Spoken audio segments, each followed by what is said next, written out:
you're high school kids, college kids, pretty much traveling the world playing basketball for free, almost like, celebrity status. And for Asian kids in the SGV, without basketball, I wouldn't leave the SGV. I wouldn't know what it is, to travel. Played Taiwan, Taipei, Hong Kong, went to see Sydney, Australia, a couple of times in Taipei, Japan, but throughout the United States, Toronto, Vancouver, they knew who we were. And we go there, we win.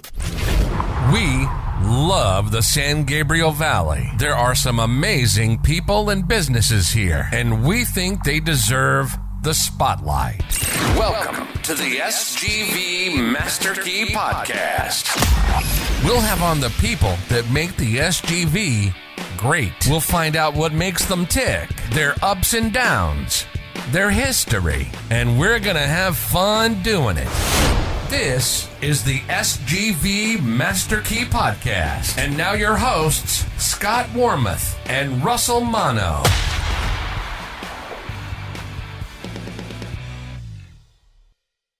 All right, SGVers, welcome back to another episode of the SGV Master Key Podcast. Thank you for tuning in. If you're a regular listener, we appreciate you spending this time with us. And if you're new to this show, we document and share the stories of the people of the San Gabriel Valley. And that's our mission, and we think that's really important work that we're doing and capturing. There's only been maybe one or two other guests that I've been giddy about or excited to have on the show. Danny is certainly one of them. I'm really excited to get to this show, but of course, we go into our little intro here about what the guest is about. Sort of our pregame huddle, you might call it. Yeah. And, very simply, basketball has been an important part of my life, but sort of an important part of our relationship too. Right. Yeah, definitely. Because some of the key points in our joint life together, over the past 10 years, basketball has been a very important part, a central part of, like, we would play basketball together and work through, problems that one of us or the other was going through. Yeah, very meaningful. Yeah, I don't know if this has been mentioned in the show before in my episode, but that time in my life was one of the darker times in my life, and I remember we would play one-on-one 3 games, for an hour twice a week, and it was so it was like one of the only things in the week that I was looking forward to, and it was so powerfully healing for me, and I really got to learn about what you were about too, because you never quit, and it didn't matter what the score was, you never quit. Mm-hmm. And I don't think I knew that about you at that point, but I definitely learned it there. Yeah, it was out in Roland Heights. You would come out. I was living in Roland Heights, and we'd go to that. There's a park nearby that had a always open basketball court, and we would play it was in the afternoon, twice a week. Yeah. And it was great because, it was just playing basketball, which is like my biggest joy. And so for the listener, we're playing 21, to 21, we had to make a 3-pointer, I think, at the end, 3 attempts, or you go back to 18. Right. So 2-pointers and 3-pointers, you shoot 3 free throws. So you can make, 6 points right on one score, and the lead can shift very quickly. And I told Scott, I said, my goal every time is to shut you out, 21-0. Like I'm like, that's what my goal is to do to you. And I was harassing you at half court. Oh yeah. I mean, I couldn't take the ball, I couldn't rebound and dribble back without you fearing that you were coming up behind me. Yeah. But that's sort of an odd tactic, but I had a strategy, because if I just let you do your thing, I don't know if the listeners know, like, you're 6'1", almost 6, 200 plus, right? And so if I just let you dribble down and get your shot, like, I'm going to lose. So I had to take advantage of, my strengths. But we would play, and you beat me many times. That was back when I could play basketball. That was back when I was good. But I think I got you 21-0 a couple times, but you absolutely, I think you did, yeah. You absolutely beat me. I never got you 21-0. Well, I was never good at the three-pointers, the closing three-pointer that you have to do. Right. Whereas you were good at those. Oh, well, I mean, some games I think I may have scored 50 points, and you might have lost. 21-18. Yeah. Well, that basketball, it has played a really important role in my life. It means a lot to me. I have a lot of fond memories playing basketball, coaching basketball. Not so many refereeing basketball. I refereed for 9 years, but I know you were giddy about today's show. You've been talking about it. It's a big, exciting show for Russell. Yeah, absolutely. So, today's guest, I actually have known since 6th grade. And, I met him through basketball. I saw, he's in a class above me in terms of like his grade. But in terms of basketball, I believe he could have and should have played Division I. Whereas, I think I could have made the practice squad and got in if it was the last game of the season and you're up by 20. That's like my level. But he definitely could have and should have played Division I. But more than that, he's central to the basketball community, the Asian basketball community here in the San Gabriel Valley. I don't think that anybody who plays basketball, organized basketball, doesn't know about him or what he's built here. So I'm excited to introduce him. His name is Kenny Phan. He's the founder of Mofufus, father and husband. Kenny, welcome to the show. Oh, thank you for having me. Actually, let me correct that. I'm actually not the founder of Mofufus. Oh, okay. Actually, a couple of my friends started that. I kind of took over. Oh, I see. And just made it huge. Okay. So I'm anxious to know what Mofufus is, but we'll get into that, I guess. Yeah. So Kenny, okay, so you helped to found it. Actually, my couple of friends, college friends, actually close friends, kind of like my brothers, they started the whole Mofufus kind of like a very small league, 2001, and it was actually located in Eagle Rock. Oh, I never knew that. Yeah, I was in Eagle Rock. This is where I first started, and then obviously I was playing the league, and then like for some reason, why don't we bring it to the SG area where a lot of Asian players or they want to play in the leagues. This is kind of right after the Chinese league that kind of ended. Okay. Right, so I decided to go back to Keppel and rent the gym out and then started having leagues here. And then we went from basically one division, 8 teams, in a matter of 3-4 years to over 100 teams. Wow. Yeah. Now this is all at Mark Keppel? Well, started at Mark Keppel, and then we used Cantwell, Temple City, Montebello, all the local high schools. So you've developed a more than 100 team league? Yeah, per season, 3 seasons a year. Really? So in 1 year, we have over 300 teams playing.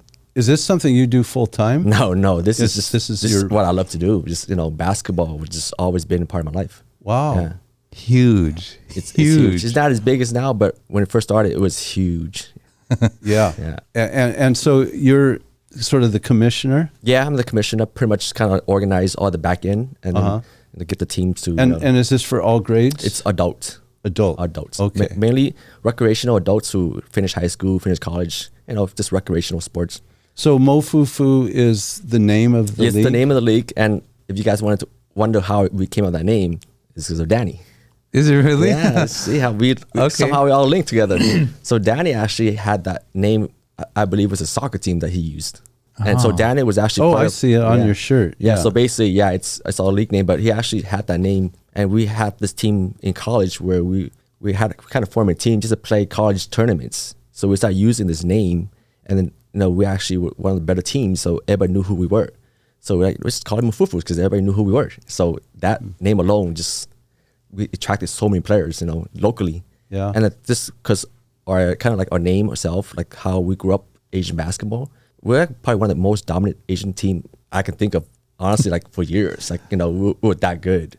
And the teams that you're talking about, the 100-team league, Mofufu League, is that what it's called? Yes. It's all Asian players? It started out Asian players, but we do, accept non-Asians. But since we're in an Asian community, it's primarily just for the Asian recreational players who can make high school basketball, who can make college basketball. Like just kind of like your ordinary everyday worker that's that lives in SGV that wants to play basketball. Oh, what's the age group range?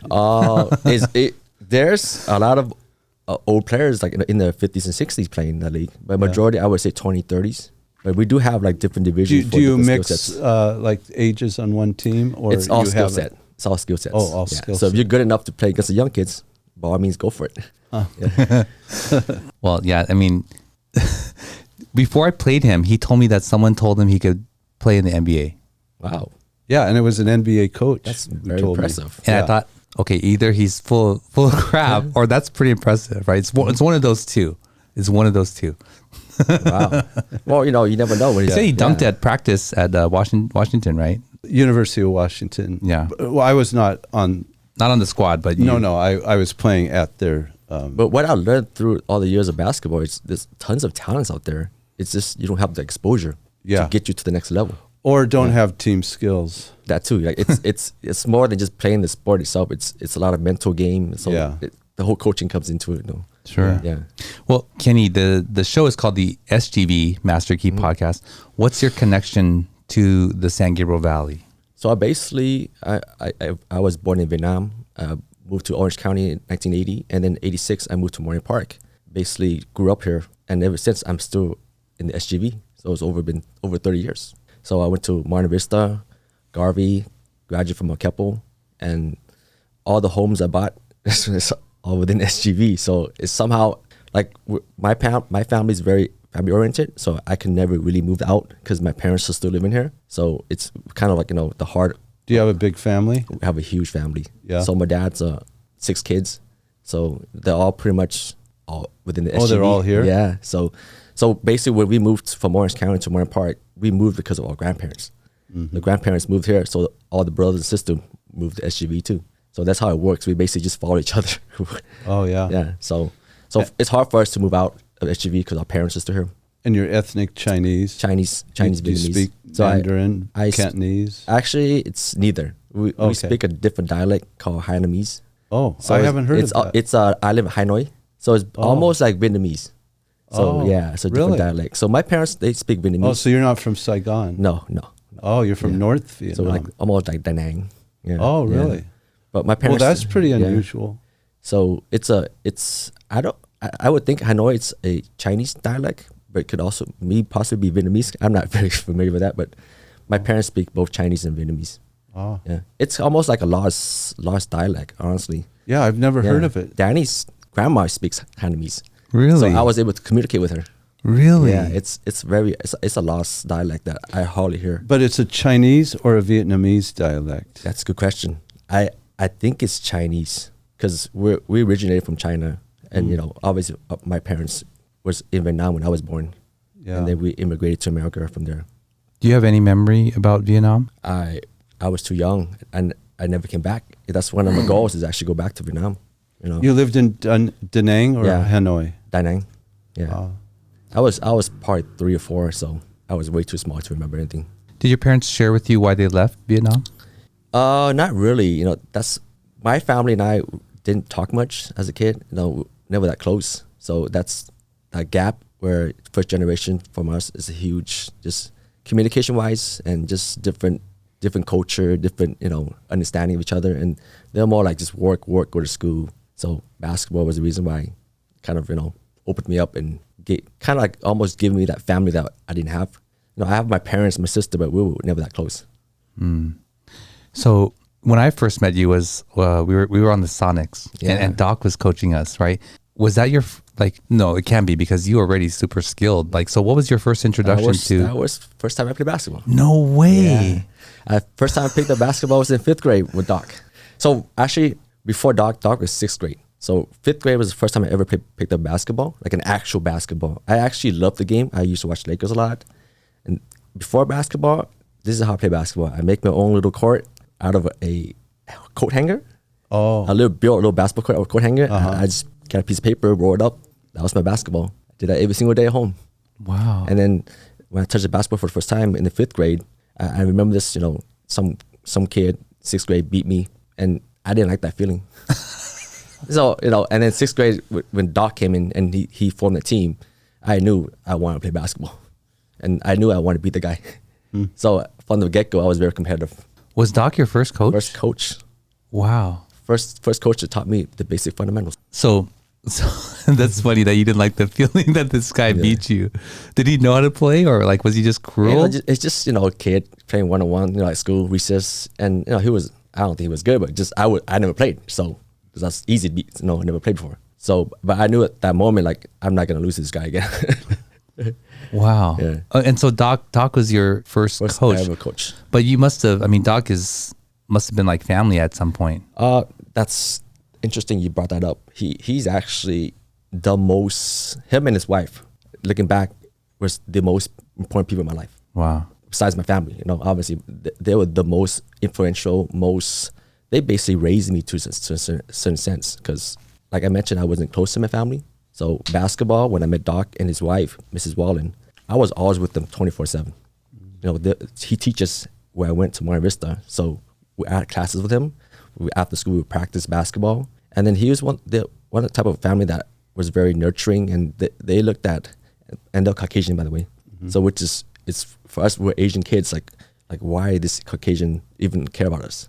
Because the whole school itself is mainly Asian, but they just love helping kids, and they knew that we had something special, like something, because back then there was a lot of gangs. We grew up with gangs, huge. So they dealt with a lot of gangs, particularly the Lomas gangs, because Monterey Vista, borderline, the Hispanic gangs, right? So they dealt with gangsters, and Mrs. Wan helped out those kind of like those troublemakers in a sense, where kind of teach them like, this is not the only choice you have.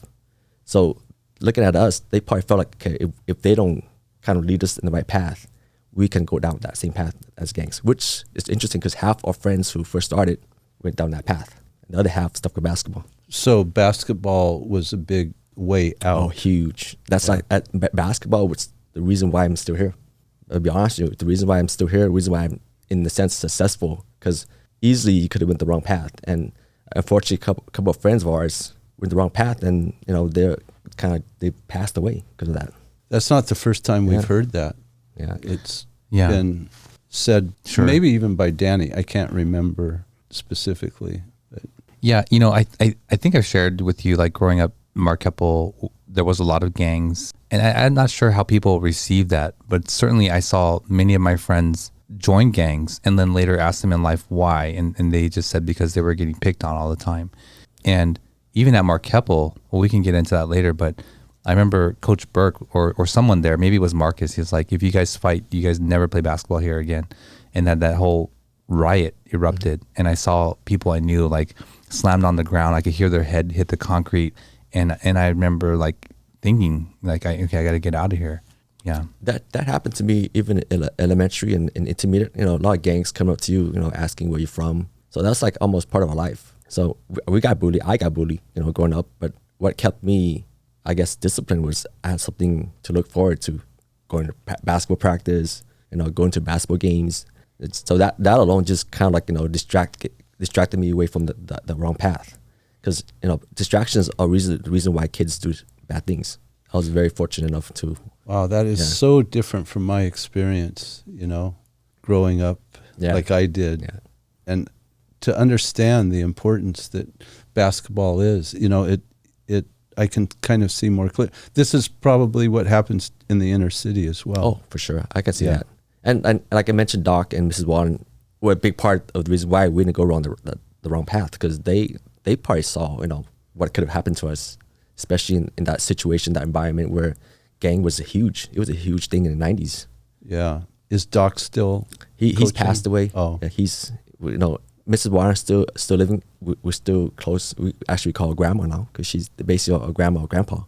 So we don't call her Doc Mrs. Warren. We call her grandma, grandpa. And actually going to visit her in April in Oregon. Oh, she moved. Yeah, she moved. So she used to live in Rosemead. If you ever drove down Rosemead Boulevard and Garvey by that cleaner, there's a really old house by the trailer that used to be there. Me and my friends were always there every single day as a little kid. Because, they helped us with homework. They took us to a basketball game, basketball practice. They fed us. So it's, like I mentioned, they basically raised me in the sense I learned how to drive from them. So those two are by far the most important people outside of my family growing up. Oh, I can see that. Yeah.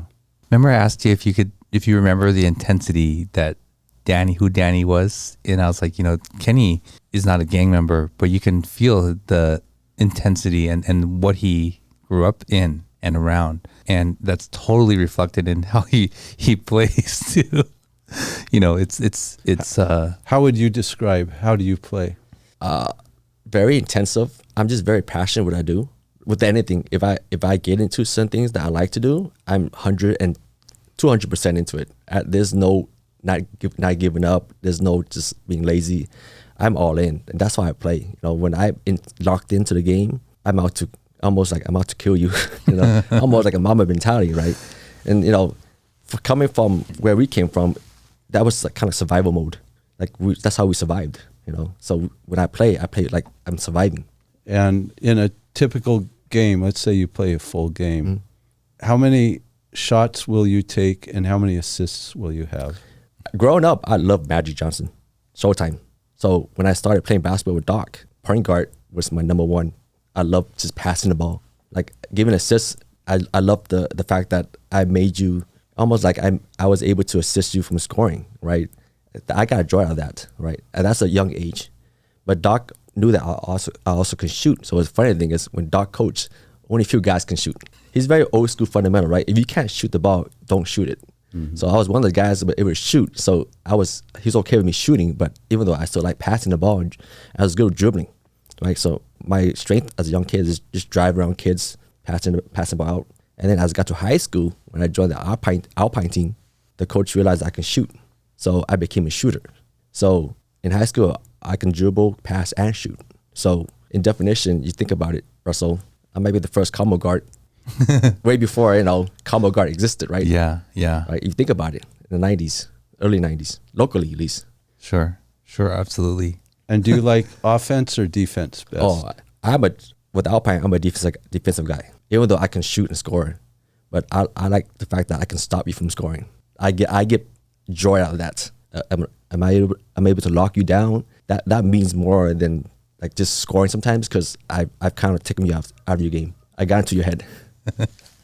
so I can do both. Well, I'm burning inside to tell this story. I know you've brought something, Kenny, so I don't know how you want to go about this story, but we ask everybody to bring something with them, an item of significance. What did you bring with you today? So it's funny, when Russell we met a couple months ago during lunch, and when I met his friend, he talked about the game that we played in the 6th grade, the Sonics, where I actually came almost toward the end of the first half and we're losing. So when I came, we actually came back and won by 2. Losing by 30. So somehow I would just clean out the garage and I found this old tape of that game. At that game. Oh my God! Did you see it? No, I just been learning of this in the 6th grade. Oh wow! I still have it, VH tape. Kids nowadays don't know this. Yeah. So it says over there, Sonics against Blazer, 50-40. I wonder if you can find a VHS player. Well, he said he can digitize it. So you can. Yeah, I've been digitizing a lot of the high school games too. So, but I haven't gotten a chance to get to this. Wow. Because I've heard of that game. and the thing is, I mentioned I was never close to my family, right? Never once my parents or any of my families went to any of my high school games, any kids game. They didn't go to any? Never. What? This game, my grandfather went to the game. Wow. Can I see that? Yeah. I remember my grandfather went to the game, and he's the only one that ever went to my high school, any kids game. So that's why, like I mentioned, looking back, it was never my family's fault, because they're always working and very traditional, hardworking family, but they were opposing me playing basketball. So that's the biggest difference. They didn't want me to play basketball. Wow. So I know, like a lot of Japanese Americans, the parents are more supportive. For me, it was the opposite. Oh, and when you said your grandparents went, you're talking about Doc and his wife? No, my actual grandfather. Doc was the coach. Oh, yeah. Okay. My uncle took my grandfather to that game. I remember the one and only game of 50 to 48. And we were down.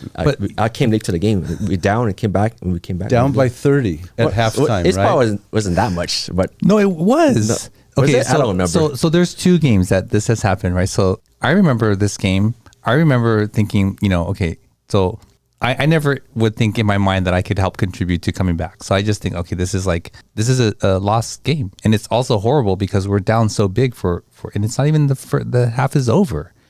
And I remember when Kenny came, I believe you came at halftime, or I don't know. Right before halftime. Okay, right before halftime.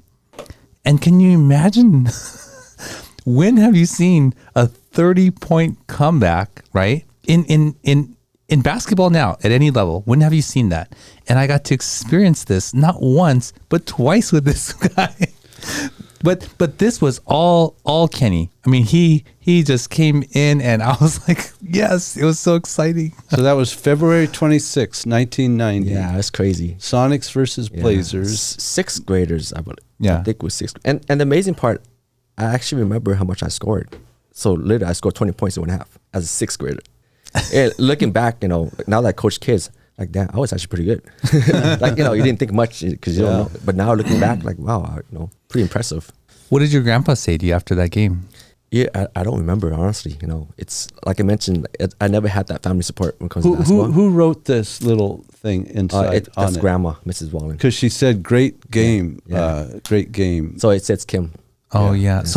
So Yeah. I knew and met Kenny as Kim. Yes. That's what I knew him as. And I don't remember when you had changed it, but I wanted to ask you, like, why I mean, I known many friends from elementary school who had changed their name.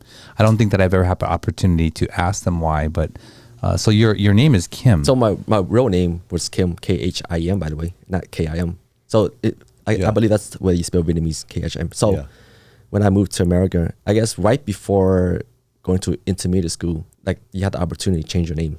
So I've always kind of wanted American name because, you know, as a kid, that's a girl's name. I don't really call Kim. Like, so, you know, I always wanted to change it to a boy's name. So from 6th to 7th grade, I wanted to change to Kenny.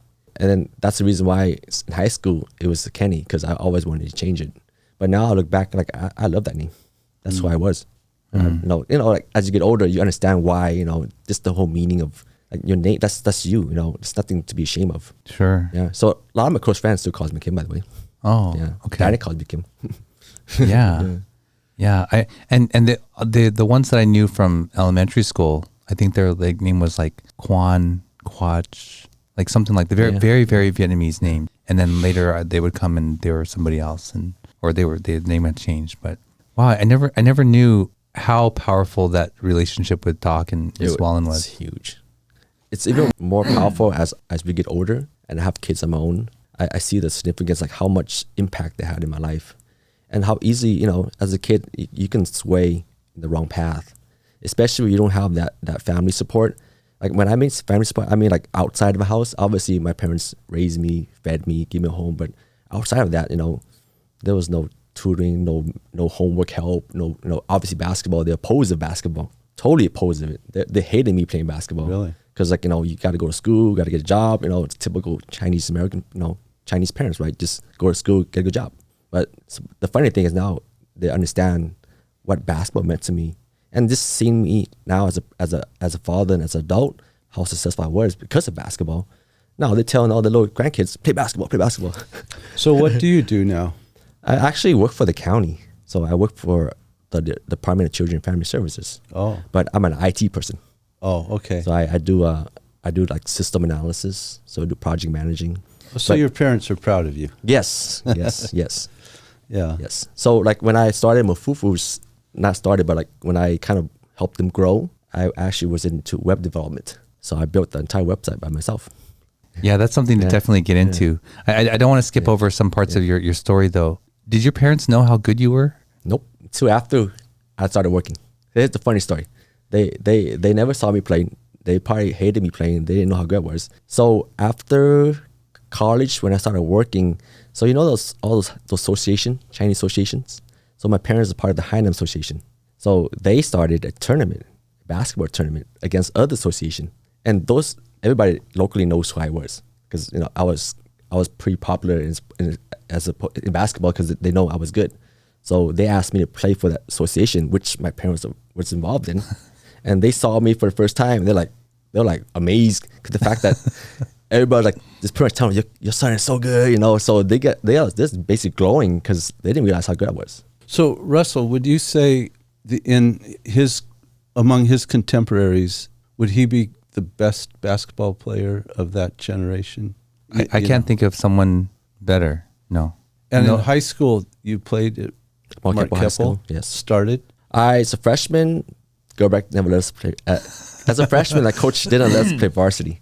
Yeah, He right. didn't allow it because typical. it's nowadays you couldn't because they want you to move up. So I played freshman. We won league. Sophomore, I played varsity. I started. I won our league as a sophomore. Okay. And then I got hurt my junior year. I broke my wrist, so I missed my whole junior year. Oh. And senior year, I pretty much individually, I gained all the awards. So you were recognized in high school. Yes. Oh, Yes. Clearly. And more so the Asian basketball with Alpine. But certainly you were all league, you Yes, said, all league. as a sophomore. All league as a sophomore. But my senior year, I was all league, all San Gabriel Valley, all CIF. Wow. Yeah, so- all CIF. Yes. Wow. Jeez, that's good. So when does Alpine come into the picture? After my freshman year. So And sorry for the listener, what is Alpine? Alpine is, I'm pretty sure Danny mentioned this, but it's a Chinese American, almost a travel ball, club ball team that's located in Chinatown. So funny story is throughout my high school years, I've actually spent more time in Chinatown because of Alpine. So from high school practice, we go to Chinatown to practice even more.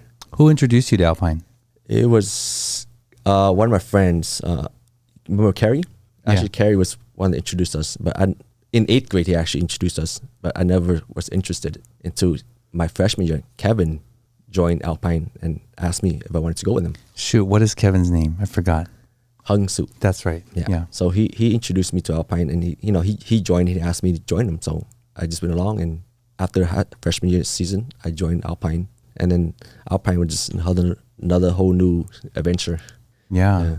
And so that a lot of great players and teams came out of there. Yeah. So like I mentioned, it's like almost like club ball. So you're getting a lot of good players from different high school in one team. Sure. Yeah. And I remember hearing stories of like you playing Australian national team, and they're like, huge and looking down at you guys like, here come these little, short Asian kids and they don't even think you guys are going to be competitive. So like one of the benefits of basketball is when I first joined the Alpine team is they travel a lot, right? So we're like, I would think at that time in the 90s, consider one of the top Chinese American teams in the whole country, because they always have national tournaments where you're playing against different states. And my years in the 90s, 2000, we won 6 out of 7 championship. Really? So And that national. yeah, national. Is that where you go to Las Vegas? No, No. that's different. That's Yeah. So this is what there's a national tournament held throughout different states every single year. Okay, every year So it we'll go to like changes. New York, Boston, and usually You won the typically- national yeah, championship. so 6 out of 7 times. Wow. Actually, 6 times we won championship, and 3 times we came in second. So we went to championship 9 times.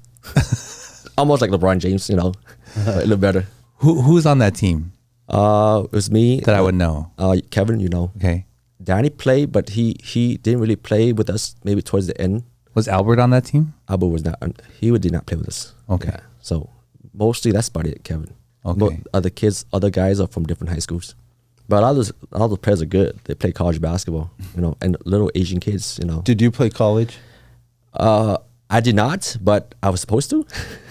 I got recruited through ELAC. Okay. And, obviously, like I mentioned, my parents were not big in sports, not big in basketball. So I got to go to college. I got to get a job.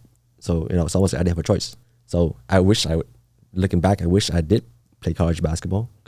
But then, things never change. You never know. Yeah, so my parents were not really big in basketball. So I didn't have that support. Even in high school, they didn't recognize that you were all CIF? They never watched any of my games. They didn't know. That hurts my heart. Yeah. That hurts my heart because I think my mom only was able to come to one game, and I remember just kept looking up in the stands for her, waiting for her to come to the gym, and to feel like I'm sorry for you, man. I'm sorry that you didn't get to experience that. But part of that, it's made me a very stronger person. Like, I don't like people telling me you can't do things. So it's almost like, well, I'm gonna prove you wrong. So if I can't play basketball, I'm gonna play basketball and be good at it. So that's how I approach life. Yeah. So, do you want to get into Coach Tony as a coach and all that? We could talk a little about that. That's a very very icky conversation. But we can talk maybe briefly. How's Tony coaching compared to Doc with you in that time in your life? Doc was more of a nurturing teacher. Like since he taught, he's always teaching you things and like kind of guiding you. very, very sensitive, and that's like almost like a parent, a grandparent. Tony was more of a Bobby Knight type of coach. You all know Bobby Knight. And he was was he the founder of Alpine? Yes, he started that. So he's very business-like, you know. How did you respond to that, coming from a coach like Doc to that? Like my childhood has always been rough to begin with, always survival mode. So like I'm a type of guy that can adapt to any situation. So I was able to adapt to the way he coached. And like for me, the more challenging it is, the more I want to do it. So I was able to thrive playing with Alpine. And you know, looking back, kids nowadays, most of them probably would not be able to survive the way he coached. It was really tough. Yeah. Yeah. There's a lot of stories that just is crazy. Yeah. And how long did you play with Alpine? Throughout high school, 3 years in high school, and then into my adulthood, college. I probably stopped playing after 10 years. Then I kind of play once in a while, but then obviously I started a family, you know, my own life, and kind of went my own way. And then, you know, the whole thing happened, and this has changed everything. Yeah, so you know that was spoken on the show before, or what had happened, and you know you're free to talk about whatever you like about that or not. I'm just curious about what impact that had on you. I'm actually one of the closer ones with him, because I was kind of considered one of the sons. Like, you know, he had his sons were usually the star players, the guys who were very successful under his coaching. I'm actually one of the sons, you know, so. You know, I understand like his coaching approach may not work today, definitely may not work today, but there's borderline situation where now that I look back, you know, it's could have done differently. So that aspect, you know, I kind of like, you know, it's kind of like I'm gonna kind of stay away from all this kind of like stuff that can get you in trouble in a sense. But I do understand that everyone has their own point of view and everyone have their own experience. But for me personally, you know, I know he's a great coach. You know, he kind of pushed me, taught me to a point where he taught me actually hard work, discipline, you know. And that's actually important in high school, because there's tons of distraction in high school. You know, you have friends, clubs, dances. So I was able just to focus on basketball, and partly because of Alpine, you know, kept me disciplined. And that's, even nowadays, I use that how I coach and how I approach life and even work, when I stay focused and stay disciplined and not get distracted so easily. So going back to that whole Alpine thing, you know, I personally don't talk too much of it, because I understand that everybody has their own point of view. But I do understand that there's kind of certain style that he coached and the certain style he kind of used would not work today. Is Alpine still? No, it's broke up a long time ago. Okay. Oh. I know that you are coaching now, and I was curious, like, how much of his tactics, you know, you integrate into your own coaching, and how much you leave out. I never thought I would coach, honestly, but my daughter started playing basketball in 2014, and she started playing with the Pasadena Bruins, and they didn't have a coach. Oh. And so she's like, I'm not going to play if you don't coach. And being a father of basketball, I was like, okay, you have to play, right? So I'll coach. So at the beginning, now that I look back, I coached a lot like him. But this is little kids here. Oh no! Yeah, exactly. Like now, look back. Oh, that wasn't a good idea. But somehow it worked out for her, because she's a lot tougher now. I know a lot of kids couldn't handle it. So what I learned a lot as I got older, and just even coaching high school now, I kind of used Doc's method and Tony's method. So I combined it and kind of did my own coaching style, where I kind of analyzed the players, right? Or can this player handle the way I coach? And if they can't, I kind of adjust the way I coached it. So it's almost like it's a per player type of coaching, as opposed to just coaching one style. And I know kids nowadays are a lot softer, you know, a lot softer, where they're more sensitive. So the way we coached back then, it won't work, you know. So we had to adjust. Which high school do you coach at? Mark Keppel. Oh, so you're the head coach? No, I coach JV. Oh, okay. And I helped Danny and the head coach with the varsity. Okay. Yeah. Well, Kim, I want to go into the story of the second comeback down 32, and also get into more of the league and those kinds of things. But let's take a quick break, and we'll be right back. Great. At Wormuth Law, they believe that just because you speak a foreign language, come from a different culture, or simply don't know how to navigate the legal system, that should not prevent you from compensation from injury or receiving benefits. Their multicultural staff have been helping SGVers like you for over 38 years. Visit law888.com or call them at 626-784-7017 and tell them you heard about them on this podcast. All right, we're back. During the break, I had told Kim, I had met him as Kim, and so I'm going to refer to him as Kim.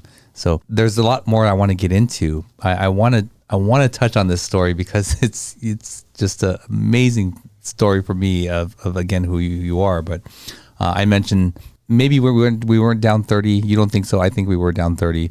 But fast forward, now we're adults. We're playing in a rec league together. It was in Carson. Danny, I forgot who. Sean was on that team. Johnny was on that team. So this is rec ball. Driving an hour, maybe more, and some traffic, hour each way to Carson to play basketball. And I believe Danny brought Jennifer to that game. She was just his girlfriend at that time. Wow, I don't remember that. And Sean, for the first time, brought his mom. Okay, so these are two people, first time coming to the games, right? Sunday, they come to watch us play, and we're down 5-0, 10-0, 15-0. 20-0, right? And it gets to 34-2. Yeah, you have a good memory. Yeah, 34-2. Because I'm like, when are we gonna turn it? Like, when are we gonna turn this around? Or So you guys were playing together. Yes. and you were both and Danny playing too. the whole game. I mean, like you guys were playing while you were down 34-2. Yes. Okay, and so Danny. I remember, I don't know if it was timeout or halftime. Danny just went off on us, yelling at us, saying, he was so mad that we were just wasting our time. Why do we even come out here? This is embarrassing. Like, he just laid into us, right? Mind you, like, Jennifer's probably like, this team's horrible. Like, what are you doing? And Sean's mom is probably thinking the same thing too, right? Yeah, this guy sucks. Right? 34-2. And so, okay, then Let me ask you at this point: were you getting your shots, but they just weren't going? I don't remember, honestly. Here's a funny story. It's because we're so used to the way Alpine coaches, like he'll get on our case when we start kind of like playing lackadaisical. But then after he yells at us, switch goes on, and we just all stop playing hard. And Danny's kind of like the same way, But something was going wrong because you were down. I think it's more of just we probably took it easy. Like, okay, we weren't ready to play yet. I mean, no, it wasn't like, yeah, that's exactly right. Like no one was really, really playing. And the lead just sort of got away from us and kept going. So we have this halftime, berating by Danny. And, okay, so we start chipping away. And, we're catching up, cutting into the lead. And it goes from like, these guys are horrible, this is the worst game I ever came to this is the best game I've ever seen. Right? We're coming back. And we took the lead, I think, with like maybe 14, 15 seconds left. We took the lead. And I was like, I can't believe it. And then somebody on their team hit a like 15-foot turnaround fadeaway, banked it in. And now we're down 1 after this amazing comeback, down 1 with 4 seconds left. And I was like, wow, how can this end like this? This is not how it, this can't be. And I think Johnny at timeout, he's like, give me the ball. And we just passed in and he drove it in and he made it. Yeah. Wow. Incredible comeback. Wow. Yeah. Down 32 points at halftime. It's got to a point where we've been through that situation before. Like it was not the first time for us. Throughout high school, college, like we'll go in the game kind of like, okay, we'll just kind of like take it easy. And also we down by 10, 15. And then we turn the switch on and just come back. What was your high school record over? It wasn't that good. Say the 3 years varsity. It wasn't that good. Well, the high school record wasn't good, but Alpine was it's dominating. Now you look back, I'll tell you our record. At least as far as I remember, playing for Alpine from my freshman year to my senior year, I probably lost 3 games out of hundreds. Really? Like literally hundreds of games. Like all the tournaments we played, we never lost. So I know my freshman year we lost maybe 1 or 2 games. Wow. My sophomore year went undefeated. Wow. So my junior year was undefeated. My senior one maybe last 1. So how does that make you in life? Do you feel you're a winner? Oh yeah, like I feel like a winner. I feel like if I don't like losing, not to sound like bad, but for me, if I'm losing, something's got to be done. I need to change something, And not just in basketball, Yeah. but no matter what, you go out every day, you Right. just figure you're like the best. I would think so, but I understand that's not realistic, But I approach life like if I want it to be good, I can be good, right? So that's how I approach it's Mofufus and just how I do stuff, how I coach, same concept. Like when I'm out there, I feel like I'm the best. Boy, I can't imagine. I never had that experience Yeah. in my life, but Yeah. imagine you're just indomitable, Yeah. right? It's crazy. For 4 years, and even everything leading up to that, and you're all CIF. You're on a club team that never loses a game, basically. Yeah, you must feel like you're just like nobody's better than you. It's crazy. I tell you a story. Like a lot of tournaments, all those out-of-town tournaments we go to, right? Before even game starts, the director would come to us. Hey, what color t-shirt you guys want? They basically gave us the award before we even played. It sounds crazy, but looking back, like we were that dominating. Teams were so afraid of us, and we're small little Asian kids. No, tallest guy is 5'10". You're 5'10". No, I'm 5'8". But our You're tallest, 5'8". our Wow. tallest guy is 5'10". Our center is 5'10". Wow. But you remember? Can you dunk? I could dunk a volleyball. Wow. Yeah, I can jump. No, I'm sorry. You were going to say something. Yeah. Do you remember? I was thinking back. Then this is where I learned through life that a lot of it's mental. Like basketball taught me where it's not your size, it's not your skill set, it's your mentality.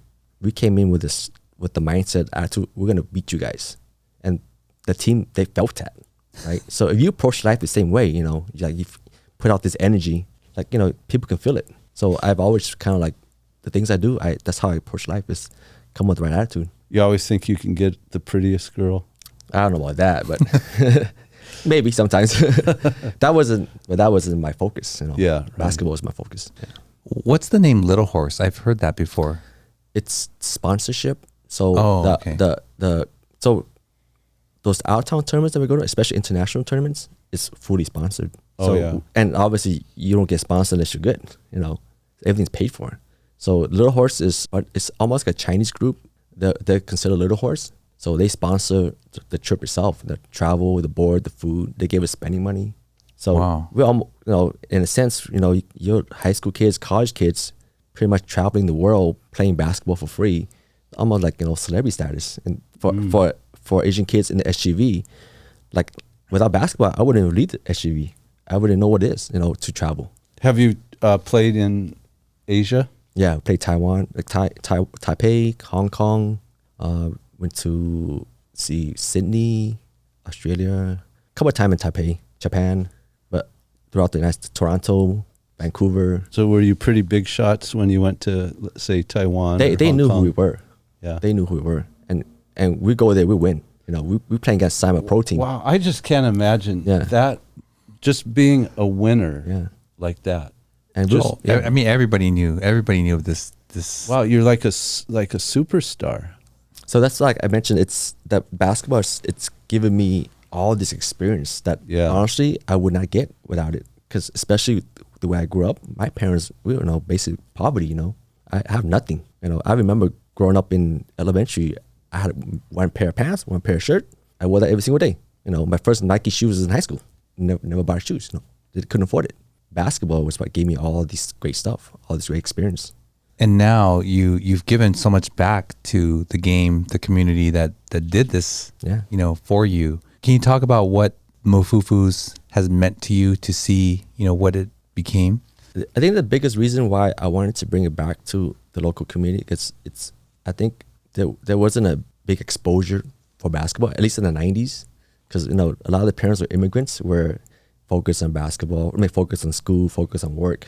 So sports itself wasn't a big thing for at least Chinese American. I understand Japanese was probably more involved with that, and especially for like adults where they never got a chance to play high school, they never got a chance to play organized basketball. So I felt like if I could bring that to SGV it's kind of my way of kind of giving back to the community and giving back to basketball itself, what I've gotten out of it. And that's why I kind of started doing youth too, you know, to kind of teach them, like, through basketball, you learn a lot of life lesson, you know, that sticks with you forever. And all my close friends are through basketball. So it's kind of my way of giving back. Yeah. Yeah. And I think another reason why the league was so successful was because the website part that you built. Yeah. Like, I had never seen a league like that before. Not just a web presence, but you had schedule, you had, you know, teams, you had rosters, and you had stats. And I think he was like the first to do that. 2003. And so you have full stats. Statisticians at every game. Yes. So obviously when it first started, like, me and obviously the friends, the close ones, were the one doing the scorekeeping. So I had this idea, like wouldn't it be pretty cool if we had, like, kind of almost NBA like, where the players can see the stats, because, you know, it's stats sells, you know, like, and then it's obviously like a recreational sport where it's different from your typical other recreation city league. So I think we might be the first one that had stats. Now all the leagues have stats. Yeah, I mean, but from there, like, there was stats, applications, all that stuff. But you were building, you built all that I yourself. Built that from scratch. Like I mentioned, I got to web development, and like, let me try doing this myself. And like I mentioned, if I want to do something, put mine into it, I'll figure it out. Yeah, that was just so awesome. Yeah, and so you're coaching now. You're coaching at Keppel. You're coaching your daughter. Are you still playing? Not as much, you know, because playing takes a lot of time and effort. You guys probably understand. Like, I've got to a point where I'm so used to winning and so used to being competitive. When my mind's not there, I don't want to compete because I don't like losing, right? So when I was telling Scott about your skill, he told me that he thinks he could take you. One of these days, yeah. But I do still practice with the boys and, you know, scrimmage, but not I don't play as much as before. I think my time is up for that. It's my time to kind of give back to the kids. Yeah, I'd rather put that effort and time into that. You're right. I mean, that's a big time drain it right is. there. Not really a drain. I mean, you're doing it because you love it, but how can you play as well as put all that time into taking care of your kids? Yeah. And not to mention, I still work and have a family, you know? Yeah. Yeah, sure.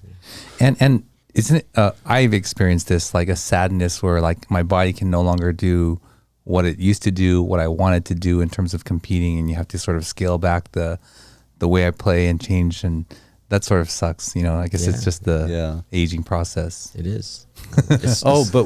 I'm sorry. I didn't mean to interrupt I'm saying you. this is reality, you know. That's, you know, we got to just kind of, you know, move on. But my experience is that there have been, like, these superstars, maybe in grade school, maybe into high school, but then the rest of their life is shot. You know, they never amounted to anything. But that didn't happen to you. That's great. I wonder, you know, why? I think I had that personality as a kid. I've always kind of, like, I was the only son with two sisters. And like I mentioned, that family support wasn't there. So I've always kind of, like, was on my own in that sense, where I need to get things done on my own. And I always had that right mindset where I wanted to be better. If I wasn't good at something, I wanted to be better. So I brought that into my real life. So so basically what I learned from basketball was, like, you know, if I wanted to be good at some things, I have to stay focused. I have to stay disciplined. Yeah. You know, that's what I try to teach my kids, you know. Yeah. It's always going to be a distraction. There's always going to be other ways, you know. Yeah. I just never had, as a kid, I always had that for some reason.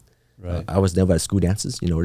There's literally, you know, I've always get nominated for, like, you know, all the school dances, kings and queens, but I'd rather go practice. I go to Alpine and play basketball instead of go to dances. Sure. So I think that helped me a lot in life, where if I wanted to be a certain person, I wanted to do certain things, I very focused on that, very disciplined.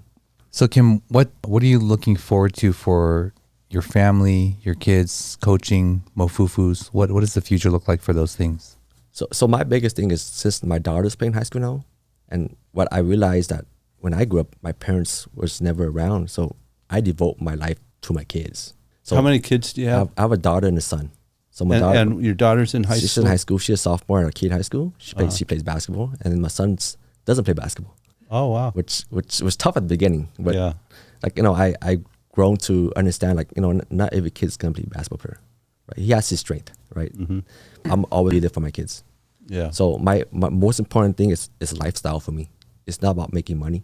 So I'm fortunate enough where I work from home now. So I'm able to take them to school, pick them up, drop off for practice, train her. So I'm always around my kids. That's the most important thing, because I never had that growing up. Oh. And then obviously for basketball, like I want to kind of learn from basketball. I want to kind of pass it on to the kids nowadays, where it's a different generation where some I like to say entitlement, where kids nowadays were, kind of given things too easily. Like I want to teach, kind of bring back the old school way of coaching, of old school way of teaching, where if you put time and effort in anything you want to do, it can be possible. Like, don't expect handouts, like go earn it. So that's my coaching philosophy. Like always grow off the court, on the court, and like get out that comfort zone. And that's the reason why I told Russell I wanted to do this, because I wanted to get out of my comfort zone. So because I'm preaching this to my students, to my kids, I got to show that I'm kind of doing what I preach. So yeah. I like that's kind of what I want. And then obviously, like I mentioned, the basketball podcast. Yeah. So talk about that. Yeah, like I always had this vision idea of exposure, right? Because nowadays they have travel ball. Kids, there's tons of ways to get exposed, but I think it's done the wrong way, where it's all money based. So I'm kind of opposed to that, where I actually want to provide kind of opportunity for local kids to be exposed, where it's like a cost them anything, And a lot of it is just social media, podcasts, right? And my way is like, there's ways to become better without spending money. And unfortunately nowadays with basketball, it's all about money. It doesn't guarantee you anything, Like a lot of kids, I always tell the parents that the great players will always be good no matter what, though, because they want it for themselves. Nowadays parents want it more than their kids. So if with that podcast, it's good exposure for the kids. Just inviting local superstars, like potential players, get on here and kind of like give them kind of like basically letting the community know, like we have a superstar here. They need the support. Yeah, sure. That sounds great. And if there's anybody who can not only pull those talents, but provide, the wisdom that you've accumulated to them about basketball and life together, that's definitely you. And just your ability, like, to execute. Yeah, your ability to execute is just amazing. It's funny. Like, it's like basketball, right? Execution is more important than plays, right? So the whole concept of your life is you have all these dreams and ideas, but you still got to execute it. Awesome. Well, we could talk basketball stories forever. We sort of had to move on to another part of your life and sort of learn about the things that you do enjoy in the San Gabriel Valley. What are your SGV3? Now, we have this portion of the show where we like to talk about our memorable activities or the places for you. The most important part is obvious. I would say my elementary school, Monterey Vista. That's where I touched the basketball for the first time. That's where I met Doc and Mrs. Wallen. That all my friends, my close friends now, were the ones I met elementary. So that's Monterey Vista. Monterey Vista. Yeah. Okay, and where is that exactly? It's in Monterey Park. It's in Monterey Park, Grave, and Pomelo Street. So I knew Mark around that, up in the hill. Okay. Kind of by Garvey Ranch Park. You guys mentioned that a couple of times. Yeah, right. Yeah. So that's a big memories there. And the thing is, we grew up, all the friends, we grew up playing sports, baseball, football, anything. Monterey Vista was the place. That's where we kind of grown to love sports in general. And then obviously basketball came in the picture. But that's where it originated, Monterey Vista. Yeah. And then the second place would be Barnes Park. Okay. Oh. First ever basketball game, right? Okay. We practiced at Monterey Vista. Yeah. The first ever basketball game was at Barnes Park. And as a youth growing up, if you play basketball in Monterey Park, you played at Barnes Park. Barnes Park was the park, right? Yeah. All the local leagues, all the tournaments were there. And the gym there still exists, and they have they redone it? I think they remodeled the floor, but the whole building itself still looks the same. Maybe repainted, but it's still there. All the local Asian tournaments and all the old Asian teams still practice there and still play there. And Barnes Park is in Monterey Park on McFerrin. Yes. Yeah, I have so many memories there. It's by City Hall. Yeah, so many memories. Yeah, I know. It's where you probably played baseball, right? I played baseball. No, I don't think they have a baseball diamond. Upper La Loma is where I played baseball. Oh, okay. They do have a diamond there. I don't remember Barnes playing a Park, lot of baseball there though. Yeah. So that was the second one. The third one obviously be Keppel. You know, Keppel is still part of my life. I never left it. Yeah, and in fact, you're exactly, assisting there now. Even from high school to graduation, I've always somehow gone back there. The Mofufus League still goes at Keppel. Now I'm coaching there, right? So it's big, isn't it? Yeah. Keppel has transformed in the San Gabriel Valley. Like when you say Keppel now, it means something different than when you said Keppel when we were there. Yes. Right? Like Keppel was like, oh, you go to that school where all the gangs and, Yeah. things were. And now it's like known for academics, I Exactly. believe. In fact, it just took the academic decathlon for the county. Wow. Yeah, Okay. and I think second year in a row. Wow. Yeah, back then it wasn't known for academics. It wasn't even known for sports. Yeah. Badminton. Yeah. When we left, it became big. Badminton. Tennis was pretty good too. Yeah. They won, I think, they were over 100 and they won 4 or 5 CAF championships in a row Wow. in badminton. Now Keppel's is academic wise is great. Sports is gotten a lot better. The girls basketball, let's give props to them. They're huge there. They haven't won a league game like over 10 years. What? They haven't lost? League game in 10 years. What? 100 and something, What? Yeah, they're big. Wow. Okay. Boys, last 15 years, with the new coach, Coach Duong, they've been, pretty much winning league almost every single year, besides the last few years because of COVID. Wow. Yeah, so sports got bigger. What's the name of their league? Almont League. Almont? Yeah. So like playing against Montebello, Sure, Alhambra, San Gabriel, Bell Garden. Bell Gardens. Do you remember the riot? I remember, but I wasn't. I wasn't there personally. Yeah. Like I mentioned, like for me, we're in and out. Just go to school, go home, play basketball. So I was never around school after. Yeah. There were fights like every day Yeah. at school. Every day. Yeah. Do you But remember? you wouldn't see it now? I don't think so. I don't think as much as before. It's there's different distraction nowadays. Yeah. But gangs were one of the distractions back in the days, back in the 90s. Yeah, for sure. For sure. I would just walk the halls like looking down at the ground. And I think part of it with basketball is I think a lot of gang members understand if you play sports, they kind of left you alone. So Yeah, I think so too. Like in high school, no one ever bothered me. So maybe that's part of the reason why, And funny story is back in elementary school when there was a lot of gangs, like Hispanic gangs, I particularly, one Hispanic guy, when I broke my wrist, I went to the doctor. He was the nurse. So he changed his life. And then we talked about like how come you got into gangs or whatever, and like you didn't pick on us. Because you guys play basketball. We left those kids alone. Wow. So same with Chinatown. And there's another story for you. I basically grew up in Chinatown through my high school years because of Alpine. We practiced there a lot. I worked there for a couple of years too. And Chinatown was known for gangs, a lot of Asian gangs. So, and those gangs are always at the park playing. So a lot of time when they see us, they left us alone because they knew, oh, that's the Alpine players. And crazy story is when someone's car got broken into, one of our cars, not me particularly, but the cars got broken into, they went to look for the guys that broke the car because they knew it was ours. So in a way, they're protecting us. So that's why I say basketball is such. I believe it happens in the cities. If you play basketball, if they know you're a high school basketball player, they protected you because they don't want you to go in the wrong path like they went. So to me, that's how basketball is huge. Yeah. So now it's different. Obviously, it's different distraction, different. So Sure. So basketball, like that's the reason why it's always been a part of my life, and it's, unless you've been through it, you don't realize how big it is. Sure. Yeah. Well, look at you, Kenny, outside of your comfort zone, and now you're totally comfortable in front of the mic. Like I mentioned, I get my mindset is, it comes out naturally, Sure. Yeah. Kim, I'm so thankful that you decided to step out of your comfort zone to come on the show and to share your story with us and our listeners. Thank you so very much. If people want to learn more about the Mofufus, what's the best way to do that?